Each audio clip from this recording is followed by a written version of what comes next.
Your Steve Jones Show podcast is loading now. The Steve Jones Show podcast is sponsored by Sunbury Motors, North 4th Street in Sunbury, and Sunbury Motors Kia, routes 11 and 15 in Hummel's Wharf.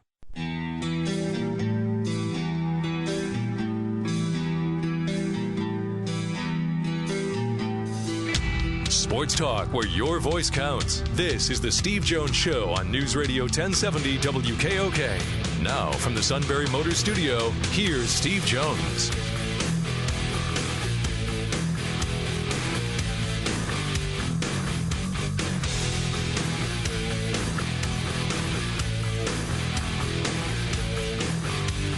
Welcome. Great to have you with us on the show today. Dan Wolken, USA Today, is going to join us. Tomorrow, Kim Jones on the show. Tomorrow's show from Iowa City as the See America First and Work Later program continues. Saturday will be the Big Ten opener in Iowa. And I think that will be, of my last 6 games, I've done 5 of the 6 on the road. Then we settle and we're home for a while. Including that huge get-together on the 16th, isn't it? Yes, sir.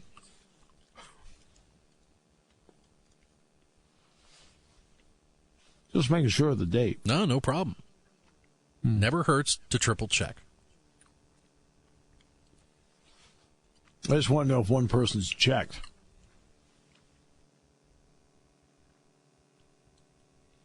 We haven't heard much from the suit lately, have we? I've not seen him at all today. Nada. But it is the final day of the month, you know. Yeah. Got to make sure he's above water for the month. Got to finish the month strong. Who are you trying to convince, me or him?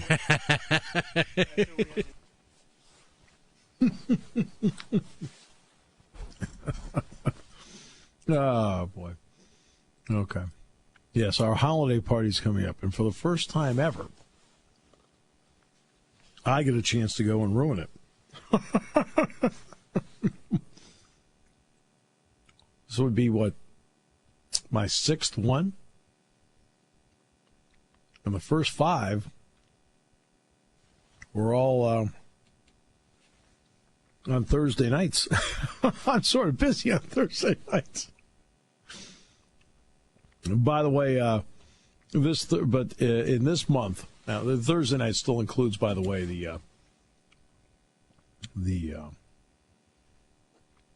Penn State Coaches Show, but WKOK, of course, has the Magic Radio on.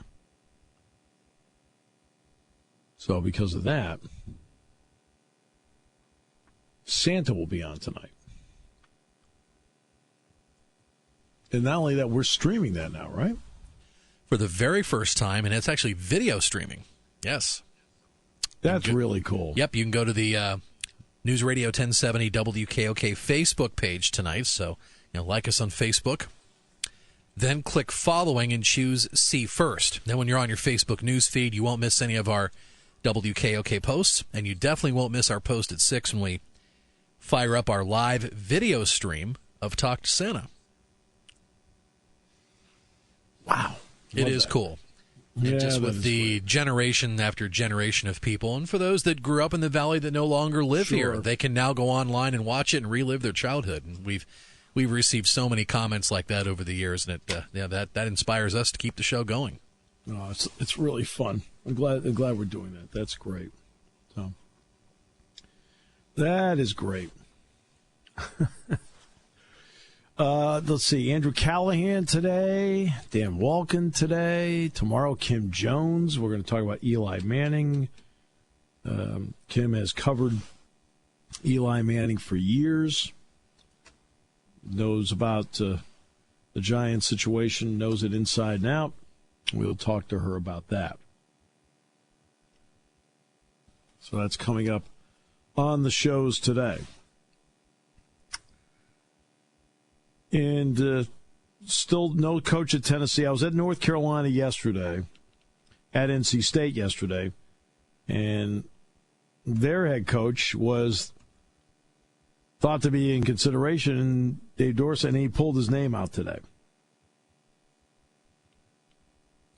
So he pulled out. Everybody else seems to be pulling out, and they have no coach.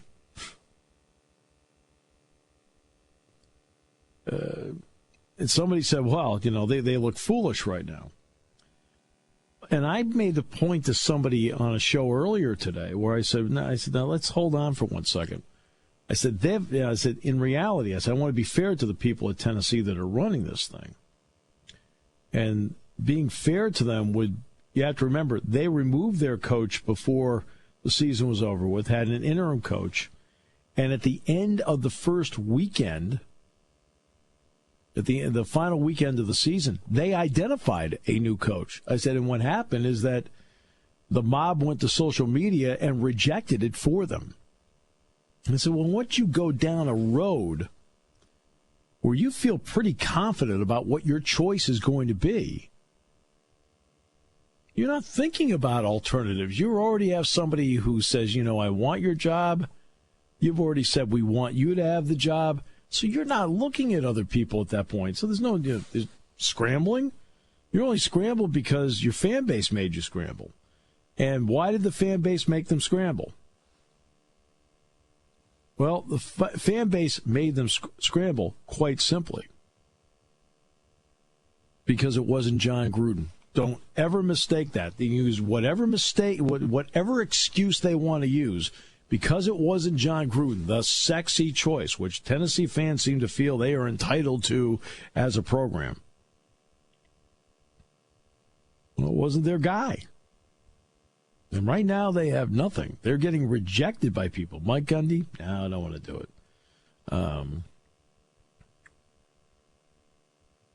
Dave Doran, nope, don't want to do it. And It's a really interesting dynamic because you know what's really interesting about it, at least to me? What's interesting about it to me is how people reacted on Twitter, but do you really know how the average Tennessee fan feels about it, the ones that pay the money? Nobody knows. Nobody knows.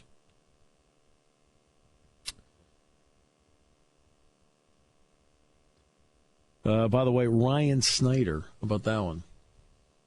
Get him on the... we have Kim Jones tomorrow. We have picks tomorrow. We open at 4:06 tomorrow for business? We are, yes. Let's get Ryan Snyder in there. Perfect. Okay, we'll put that in there. Full boat tomorrow. Love it. Yeah. I'm sitting in Coralville. Ever been to Coralville? Actually, Coralville's pretty. You had a huge mall there, a lot of shopping. I mean, we never get to go there. People ask, "What are you doing the trip?" Well, okay, I got to the hotel at night on Tuesday, watched a movie, and slept. Got up, ate breakfast. Went to shoot around, taped the pregame with Pat, came back, did shows, went to arena. That's right, because you were there back in January, and if correct me if I'm wrong, that was when we had Eli Gold on the show. Yeah, we had Eli Gold on the show. Yep. So back in mid-January. Okay, so tomorrow we're leaving at 11 a.m. So I'll get there in time, do the show there, and then I'm going to go to dinner. And then from dinner, I'm going to go back to the hotel. And I got down to Maryland like 8:39 at night. Roger, Bob Taylor, Jack, and I had dinner. Then Matt Millen joined us. Then I had breakfast with Matt on Saturday morning. I drove Roger and Bob over to the stadium to drop them off the equipment, came back, spent about an hour there at the hotel, boom, went got Jack, and then Jack and I drove over.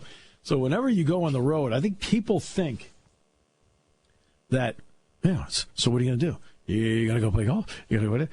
No. There isn't any time to do that.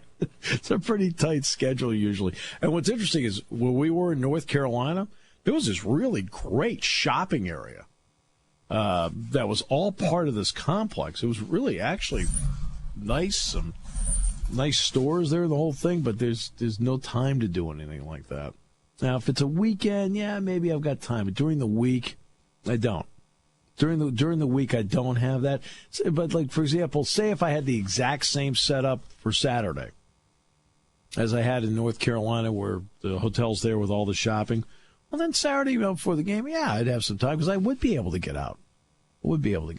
All right, let's get to Dick in Milton. Dick, it is always a pleasure to hear you, my friend. I hope you're doing well. I'm fine, Steve. I wanted to call you 2 days ago, and then I lost the AM signal at 4:45, and I wasn't on the computer, so basically I couldn't hear what you were talking about. Okay. Because they just do. Anyhow, long story short, I wanted to make 2 points. You know, you're doing your little Santa gig from WKOK, and you know, I grew up with that prior to TV. That's kind of dates me. I mean, no, it doesn't. No. You know what? I think that's just so cool. Well, it was a big deal. Yeah. Were you on the show when you were growing up, Dick? I think I was on one time, as I recall. You have to understand now, this is pre-TV, even pre-black and white TV. TV was more of a concept when I was born, until and so basically, let's see, until I was I was born in 1943. So when I was 5, 6, 7 years old, that was a big deal to a kid like us to hear Santa Claus. Oh my goodness! On the radio. Absolutely. On the radio. Do you remember at all, Dick, what you asked for? I don't recall that. I might have asked for a bicycle at one time. I got a bicycle when I was pretty young. I don't recall if I asked him for that. But that was one of the things I wanted. And the other thing is, you had your guy on from Sports Illustrated. Yeah. The same day. And I'm sure he's a knowledgeable guy. I just thought, personally, and for my own reasons, I thought he really beat up on the quarterbacks like Dalton and Flacco pretty severely to me. And when I look around the NFL, to me, there's a lot of bad football teams. If it was that easy to go out and get a better quarterback, they'd have already done it. There just aren't that many guys available. Well, right, but see, that's the point that the two of us were making, and that was this, that Baltimore and Cincinnati are really in a tough spot because, A, they're not going to do better than who they have. All right? They're not going to do better than who they have. Well, I agree with that, or they would have. Right, especially with the potential draft position of each. But that each guy that they do have probably has reached their ceiling as to how good they're going to be. That's the point. That's the point I made, and he agreed with that. Because Joe Flacco's not going to get better. Andy Dalton is not going to get better. But they're also better than what they could get, and that's where you get into that no man's land where we can't improve ourselves. And we've got two guys that can competently play quarterback at the NFL spot, but they've also taken us maybe as far as they can. Yeah. Well, I guess my point was there's a lot of bad football teams worse than Baltimore and Cincinnati that would love to have them as quarterbacks. Oh, no question. See, that's what I think what I was coming around full circle to when I was making the point to Neil was about the Eli Manning situation. Who are the Giants going to get that's better than Eli Manning? I mean, seriously. Not their backup, or he'd have been playing already. I mean, you don't sit there and bench Andy Dalton. You don't sit there and bench Joe Flacco. And you don't bench Eli Manning because guess what? You don't have anybody that can replace them that understands the speed of the league. Now, they may have all topped out in terms of their ability in the league. Not one of the three is going to get any better, but whomever you replace them with is going to be worse. Yeah.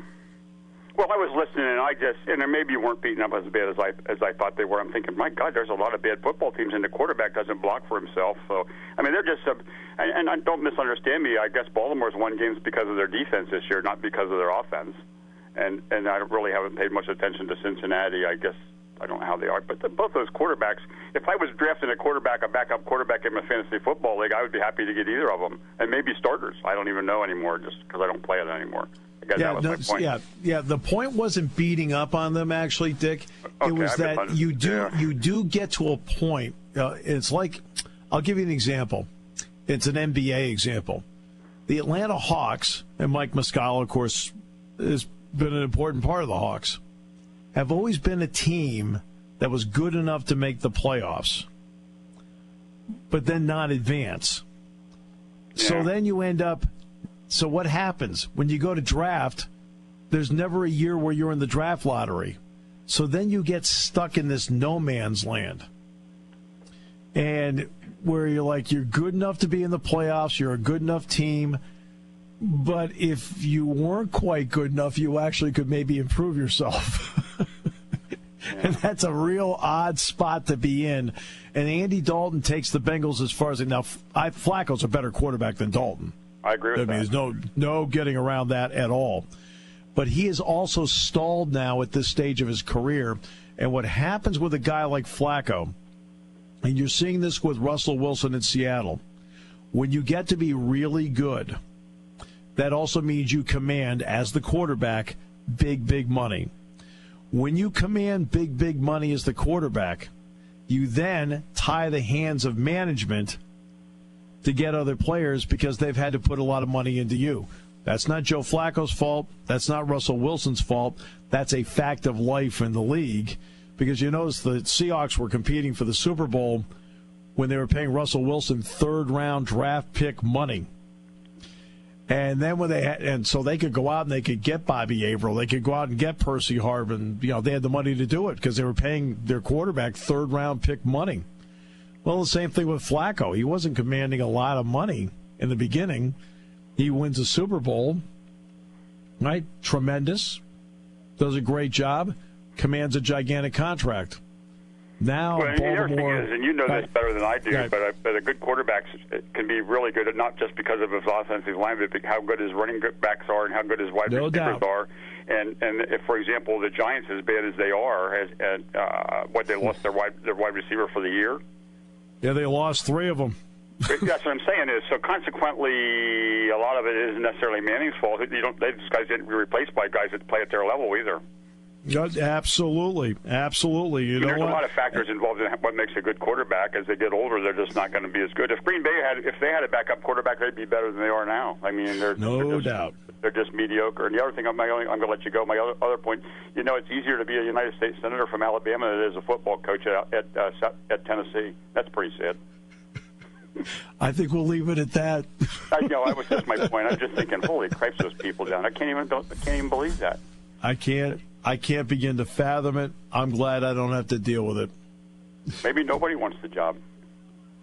They're pretty. I'll tell you right now, you'd have to command a lot of money to want that job. To put up with that.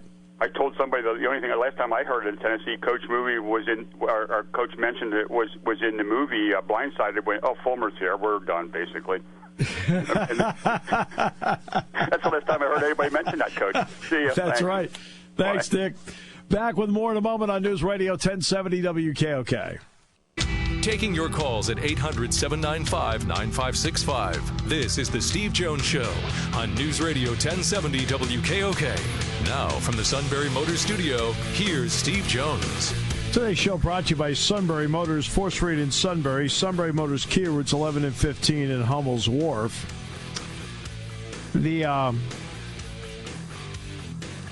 It's the holidays. Thanksgiving, if you celebrate Hanukkah, Christmas, New Year's. This is just really, for me, a fun time of the year. It also makes you feel grateful and thankful for the audience. Like Dick from Milton has called us so often. He's been an important contributor to the show. Others have called, have been important contributors to the show, just listening every day, important contributors to the show. Sunbury Motors, unbelievable what they've done since day one. Same thing with our good friends at Purdy Insurance, Brewers Outlet, among many others. And my main man, Sean, there. My main man, Sean. I hope all of you out there that listen to this appreciate, in no uncertain terms, what Sean Carey means to the show. He is somebody that has thrown his heart and soul into this. the areas that he has stepped in with his own personal way of doing things that's made the show better can all be traced to him. And I just want to make sure everyone understands that along the way. It may have my name on it, but he's a big reason why, if there is any kind of success with this show, he is directly behind it somewhere. So I just want to let everybody know how much I appreciate him, and I hope you appreciate him as much as I do. 1971, on this day in sports history, ABC aired Brian's Song, the movie about Bears running back Brian Piccolo and his friendship with Gale Sayers. James Caan, Billy D. Williams in that movie. 1981, in the first Women's World Cup in soccer, the U.S. beat Norway 2-1. 1993, the NFL awarded the 30th franchise to the Jacksonville Jaguars. Michael Jordan, 25,000th NBA point on this date in 1996. At that point, he was only the 10th player to reach that mark. And the Bruins traded captain Joe Thornton, who at one time had been the first overall choice in the NHL entry draft, to the San Jose Sharks, where he still is, for Marco Sturm, Wayne Primo, and Brad Stewart.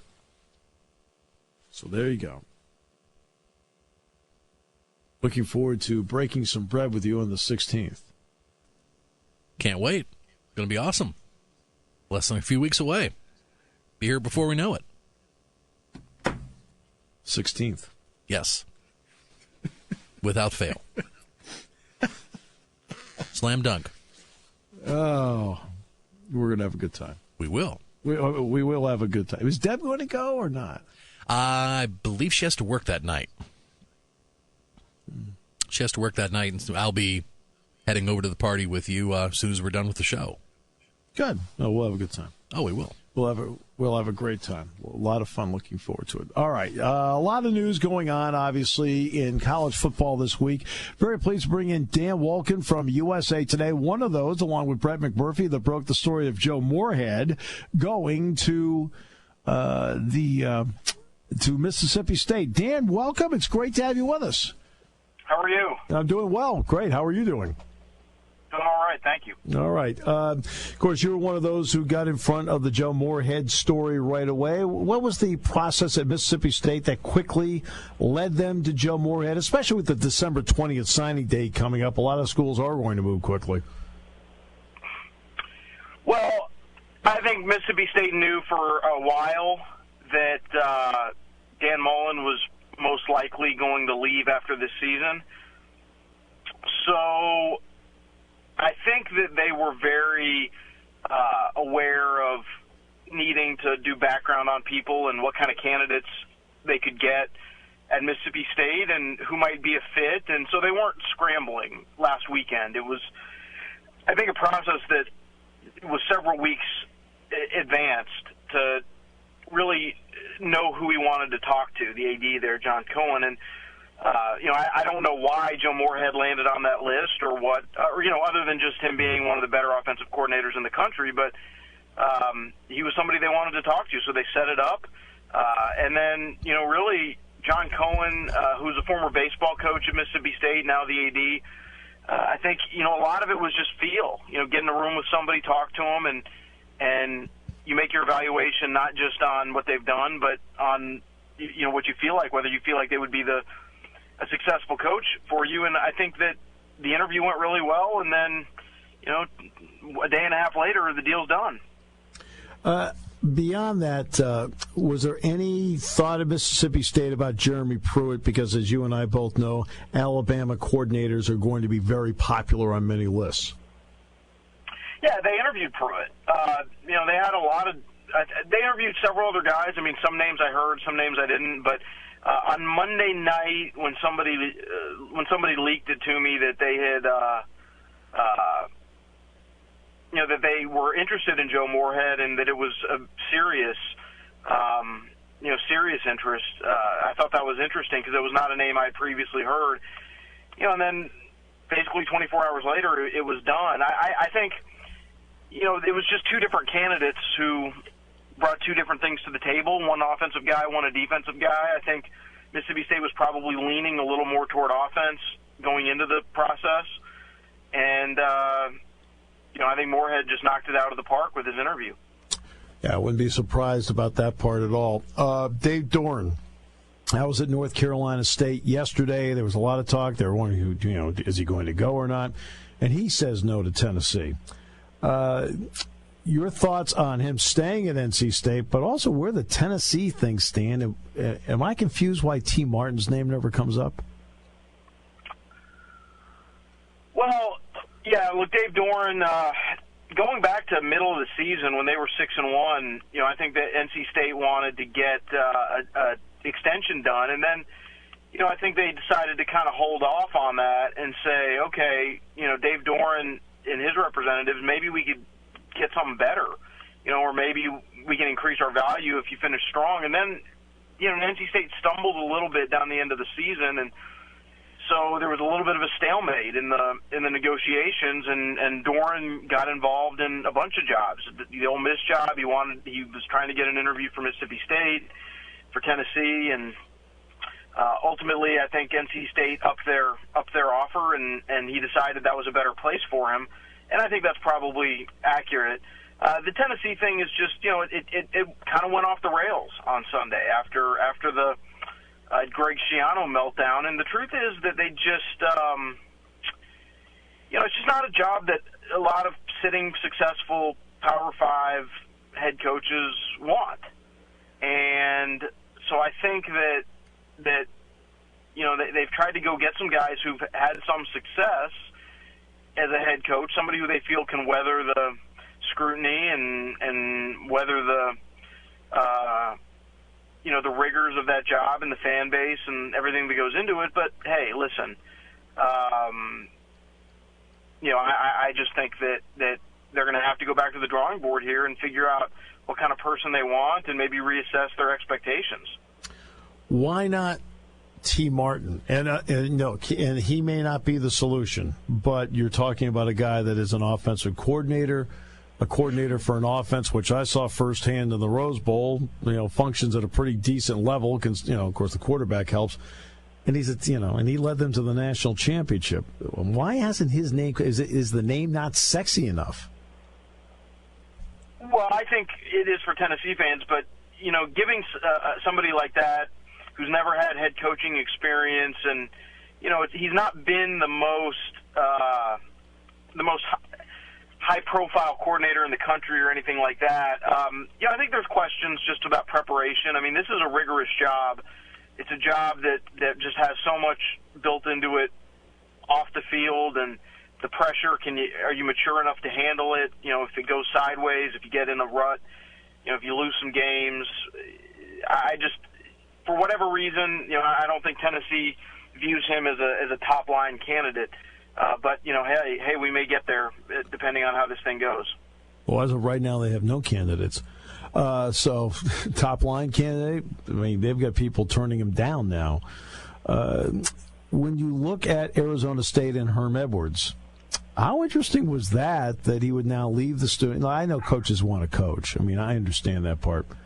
But he hasn't coached in college since the late 80s. Yeah, it's really strange. I don't know why. Well, I know why. Because Ray Anderson, the athletic director at Arizona State, used to be an agent, and Herm Edwards was one of his primary clients, and it's unusual, to say the least. And it appears that Arizona State's plan here was to make Herm Edwards the head coach, but essentially turn over a lot of the actual coaching to the assistants they already have at Arizona State, sort of a Frankenstein type of staff. Right. I don't know if that'll work, but it seems ill-conceived to me, but we'll see what happens. As you and I both know, last night on Jimbo Fisher's radio show, he was asked or lectured about loyalty by a fan. The fan was eventually escorted out. What do you think of his situation, especially with Texas A&M? And say he were to go, would that be attractive to maybe a guy like Scott Frost? I think Scott Frost is going to Nebraska. So no matter what, he's going to go to Nebraska. Okay. All right. Yep, I sure do. Yeah, I think the Nebraska people were just here 2 weeks ago, So, I mean, they really felt strongly he was going to go there, too. But I just didn't know, with all the Florida contacts now and it's Florida State, whether it was a possibility if Jimbo left. Yeah, I mean, again, we'll see what happens. Timing is everything, and it's possible that if Jimbo Fisher leaves and the job's open on Sunday, and they may say, "Hey, hold off, we want to talk to you." I don't know. I don't know. I just think he goes to Nebraska. Okay. No, I could totally understand that. I totally understand what you're saying there. I want to ask you about this weekend. When it all shakes down, who do you think are the 4 teams that come out of this? I think it's probably the 4 that are in there now. I think Wisconsin gets it done. Clemson, Auburn should be favored over Georgia and Oklahoma. I mean, there could certainly be an upset, but I really think it'll be the same 4. How interesting has this season been for you to cover, Dan? With all the ups and downs, twists and turns, and so forth.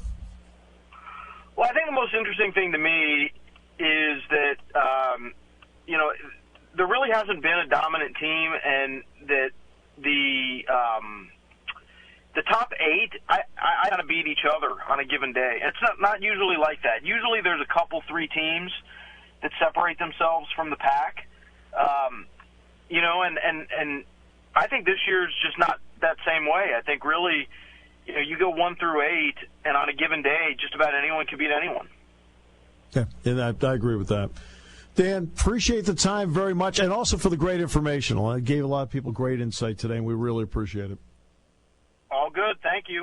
Dan Wolken, USA Today. Coming up, Andrew Callahan, 24/7 Sports.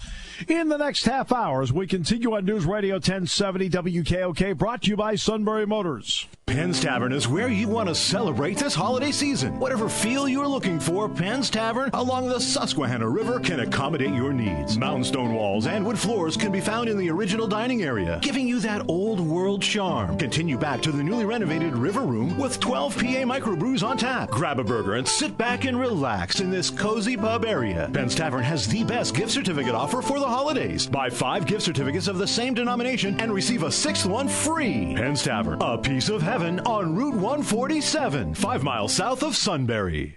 The Steve Jones Show on News Radio 1070 WKOK. Former Philly John Kruk on his new gig with CSN and the Phillies TV network. It's a lot easier on me, being able to do series of games instead of just one and done and fly home. It's been a blast. I mean, the guys you work with are great. I'm in our office right now. Well, Murph's taking his shirt off, which is not a pleasant sight. The Steve Jones Show, 3 to 5 weekdays on News Radio 1070 WKOK and on the WKOK app.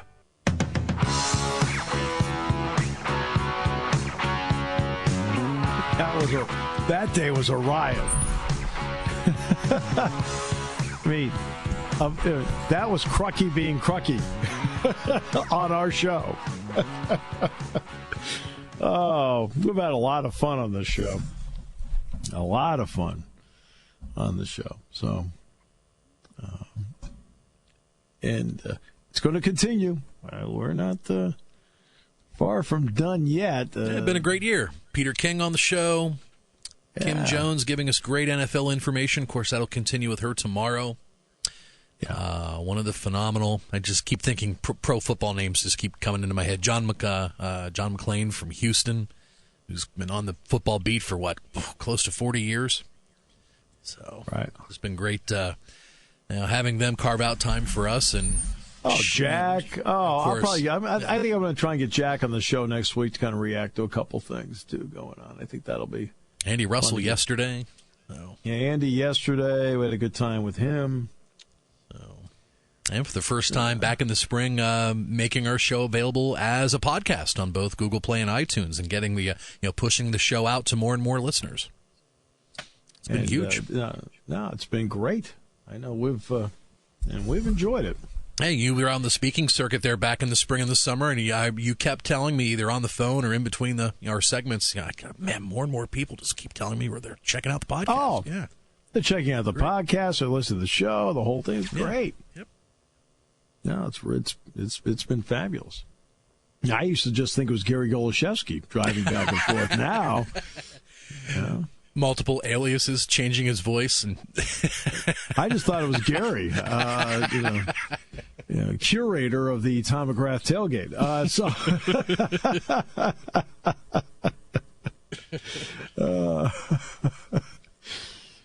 Now he'll say something to me tonight. So I made Gary and Amy stars.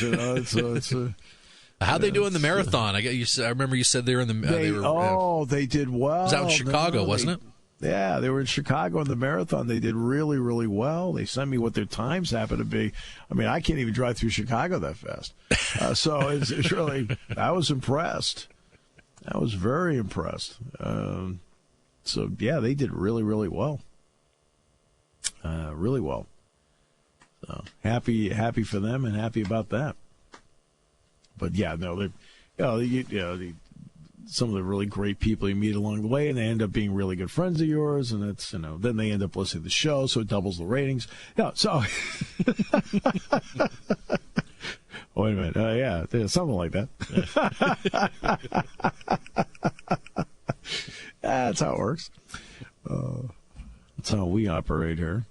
So, but yeah, it's been a lot of fun. Now, remember, there's something to remember too, and I think a lot of people have heard about Joe Moorhead obviously taking the job down at Mississippi State. I think there's been a lot of rumor going around that Charles Huff might join him. Okay, that would be, if that comes to fruition, that would be 2 jobs that would have to be filled. But there's actually a third one that needs to be filled. And I think people forget about this in the scheme of what's going on. There is a 10th assistant coach being added to each staff across the country next year. And it starts January 9th. And so every coach out there already has a list of people to begin with that they were looking at to be the 10th coach on the staff. And so can you put that coach in a specific category? Could it be like an extra line coach or an extra receivers coach? Or it can be whatever you want. Okay. So if you want to have someone who is an extra line coach, okay. You want to have somebody that is an extra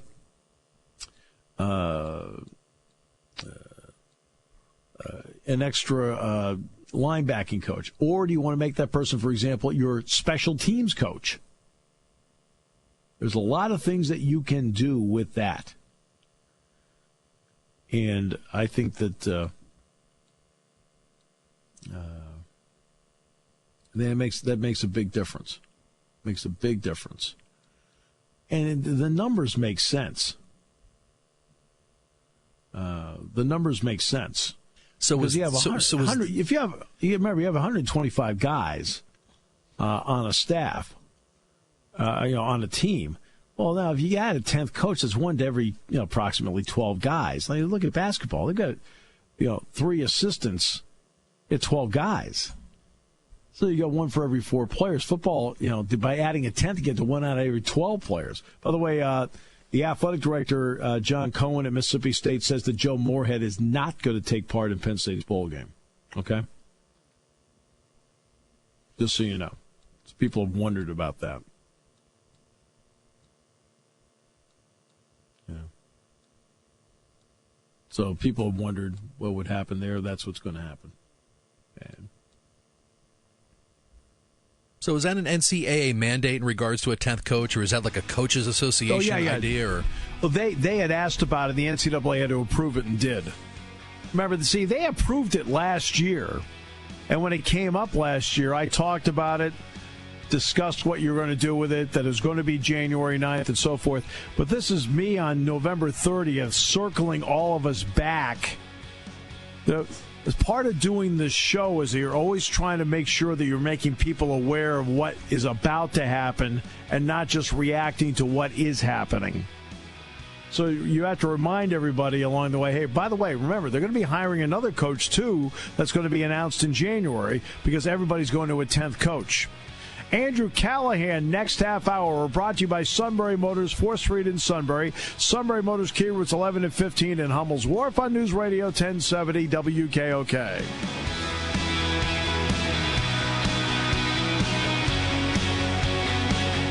Your station for news, weather, business, and CBS Sports Radio. News Radio 1070 WKOK Sunbury and on WKOK.com.